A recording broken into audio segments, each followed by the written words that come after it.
நாளைக்கான வீடியோ தாங்க வந்திருக்கு. வீடியோ வந்து சூப்பரா இருந்துச்சு அப்படின்னு தாங்க சொல்லணும். காலேஜில வந்து அஞ்சலியோட கைய வந்து கூட படிக்கிற பையன் தொட்டான்ல, அவனோட கதைய காலேஜில வச்சே முடிச்சுட்டாங்க நம்ம மகேஷ் அப்படின்னு தாங்க சொல்லணும். அதெல்லாம் பார்க்குறோமா சேனலை மட்டும் மறக்காம லைக் அண்ட் சப்ஸ்கிரைப் மட்டும் பண்ணிடுங்க. ஃபஸ்ட்டு எடுத்தோடனே மகேஷ் வந்து காலேஜுக்கு அஞ்சலியை எக்ஸாம் எழுத கூட்டு வந்திருக்காருல, அந்த நேரத்தில் வந்து ஒரு பையன் கூட படிக்கிற பையன் வந்து வாழ்த்துக்கள் சொல்லி கை கொடுக்குற மாதிரி தான் காட்டுறாங்க. அதை பார்த்தோன்னே பார்த்தா மகேஷுக்கு வந்து பயங்கரமான கடுப்பாயிருது. எவ்வளோ தைரியம் இருந்தால் அஞ்சலியோட கையை நீ இப்படி தொட்டிருப்ப, உன்னைய வந்து உயிரோட விடக்கூடாது அப்படின்னு சொல்லிட்டு யோசிச்சுக்கிட்டு இருக்கிற மாதிரி காட்டுறாங்க. அஞ்சலி ஒரு பக்கம் எக்ஸாம் எழுத போயிட்டாங்க. அவர் இன்னொரு, அதாவது அஞ்சலியோட ஃப்ரெண்ட் இருக்காங்கள, அவங்க வந்து இன்னொரு பக்கம் வந்து எக்ஸாம் எழுத போயிட்டாங்க. அவனை ஃபாலோ பண்ணியே பின்னாடியே மகேஷ் போகிற மாதிரி தான் காட்டிக்கிட்டு இருக்காங்க.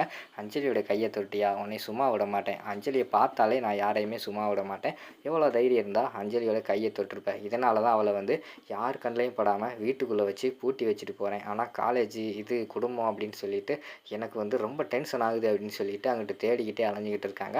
அவரும் காலேஜில் எல்லா மாடி அங்கிட்டு இங்கிட்டு தேடி தேடி அலைஞ்சிக்கிட்டு இருக்காரு. அந்த பையன் வந்து காணோம். என்னடா எங்கடா போனான் அவன் அப்படின்னு சொல்லிட்டு தேடிக்கிட்டு அப்படியே ஃபோன் வருது. அந்த நேரத்தில் ஃபோன் பேசிக்கிட்டே அப்படியே தற்செயலாக இங்கிட்டு கீழே பார்க்காங்க. பார்த்தா அந்த பையன் அவங்களோட ஃப்ரெண்ட்ஸ் ஒரு 4-5 பசங்க இருக்காங்க. அவங்களோட நின்று அங்கனக்குள்ளே வந்து ஜாலியாக பேசிக்கிட்டு இருக்கிற மாதிரி தான் காட்டிக்கிட்டு இருக்காங்க. எக்ஸாமுக்கு வந்து கொஞ்சம் நேரம் தான் இருக்குது. அந்த நேரத்தில் வந்து அந்த பசங்கள்லாம் பேசிக்கிட்டு இருக்காங்க. நீ இதை படிச்சியா, எப்படி படித்தா, நல்லா எழுதிருவியா அப்படி இப்படின்னு சொல்லிட்டு அந்த பசங்கள்லாம் பேசிக்கிட்டு இருக்கிற மாதிரி காட்டுறாங்க. அந்த நேரத்தில் பார்த்துக்கிட்டோம்னா நம்ம இவர் இருக்கார்ல மகேஷ் வந்து என்ன பண்ணலாம் இவனை அப்படின்னு சொல்லிட்டு யோசிச்சுக்கிட்டே இருக்காங்க. கரெக்டாக பார்த்தா மாடியிலேருந்து கீழே அந்த சுவரை ஒட்டி நின்றுக்கிட்டு இருக்காங்க. அந்த பையன் மேலே வந்து ஒரு பூச்செட்டி இருக்கிற மாதிரி காட்டுறாங்க. இப்போ தான் அவருக்கு ஒரு ஐடியா கிடைக்கிது. பேசாமல் இந்த பூச்செட்டியை வந்து தள்ளி விட்டுறலாம் அப்படின்னு சொல்லிட்டு பூச்செட்டியை கரெக்டாக அந்த பையனோட மண்டைக்கு நேரம் வச்சு கீழே தள்ளி விட்டுறாரு.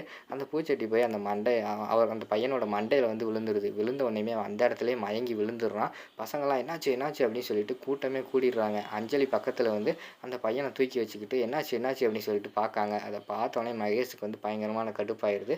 நீ கீழே விழுந்தாலும் என்னோட அஞ்சலியை சும்மா விட மாட்டேங்கிறே, உன்னை சும்மா விடக்கூடாதா அப்படின்னு சொல்லிட்டு அந்த இடத்துக்கு மகேஷ் வந்து ஓடி வராங்க. அஞ்சலி என்னாச்சு என்னாச்சு சொல்லு, இவர் உன் ஃப்ரெண்டு தானே, இவனுக்கு என்னாச்சு அப்படிங்கிற மாதிரி கேட்காங்க. இல்லை எனக்குள்ள நின்று பேசிக்கிட்டு இருந்திருக்கான், மேலேருந்து பூச்செட்டி தலையில் விழுந்துருச்சு, என்னாச்சு தெரியலையே, ரத்தம் வேறு நிறைய வந்துக்கிட்டு இருக்குது அப்படின்னு சொல்லிட்டு அஞ்சலி வந்து சொல்கிறாங்க. அவங்க சொல்லிக்கிட்டு இருக்காங்க. அந்த நேரத்தில் பார்த்தா அங்கிட்டு வந்து எக்ஸாமுக்கு வந்து உள்ளே வர்றதுக்காக ஒரு பெல் அடிப்பாங்களா, அந்த பெல் அடிச்சிடுறாங்க. அஞ்சலி நீ உள்ளே போ எக்ஸாம் டைம் ஆச்சு பாரு, நான் பார்த்துக்கிறேன், என்கிட்ட தான் கார் இருக்குல்ல, நான் பார்த்துக்கிறேன், போங்க போங்க அப்படிங்கிற மாதிரி சொல்கிறாங்க. அவங்க ஃப்ரெண்ட்ஸ் ஒரு 4-5 பேசிக்கிட்டு இருந்தாங்களா, அவங்க மட்டும் போகாமல் நின்றுக்கிட்டு இருக்காங்க.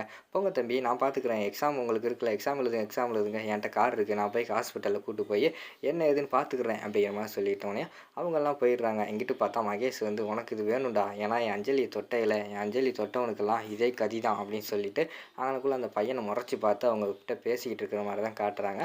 அப்படியே ஆப்போசிட்டாக இந்த பக்கம் காட்டுறாங்க. இந்த பக்கம் வந்து நம்ம துளசி வேலை பார்க்குற கம்பெனியில் அவங்களுக்கு மேலே இருக்கிற ஒரு மேனேஜர் இருக்காங்களே, அவங்க வந்து துளசியை கூப்பிட்டு வச்சு தனியாக பேசிக்கிட்டு இருக்கிற மாதிரி காட்டுறாங்க.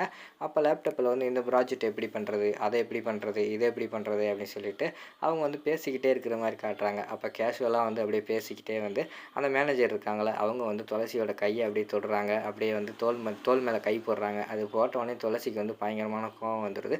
டக்குன்னு எழுந்திரிச்சு எவ்வளோ தைரியம் இருந்தால் என் மேலே கை போடுவீங்க அப்படின்னு சொல்லிட்டு திட்ட ஆரம்பிச்சிடுறாங்க. துளசி இதெல்லாம் வந்து ஆஃபீஸில் வந்து சாதாரணம் சரியா, நீ கூட தேவைன்னு சொல்லிக்கிட்டு இருந்தியே ஒரு 50,000, ஏதோ உன் பொண்ணுக்கு வந்து காசு தேவைப்படுது ஆப்ரேஷன் அப்படி இப்படின்னு சொல்லிக்கிட்டு இருந்தேல, நீ ஒன்றும் கவலைப்படாத, அடுத்த மாதம் உன்னோட சேலரியில் வந்து நான் சேர்த்து கொடுத்துட்றேன், சும்மா ஒன்றும் தரலம்மா, இது மாதிரி அப்பப்போ கொஞ்சம் அட்ஜஸ்ட்மெண்ட் பண்ணால் தான் அந்த காசு கிடைக்கும் அப்படிங்கிற மாதிரி சொல்லிக்கிட்டு இருக்காங்க.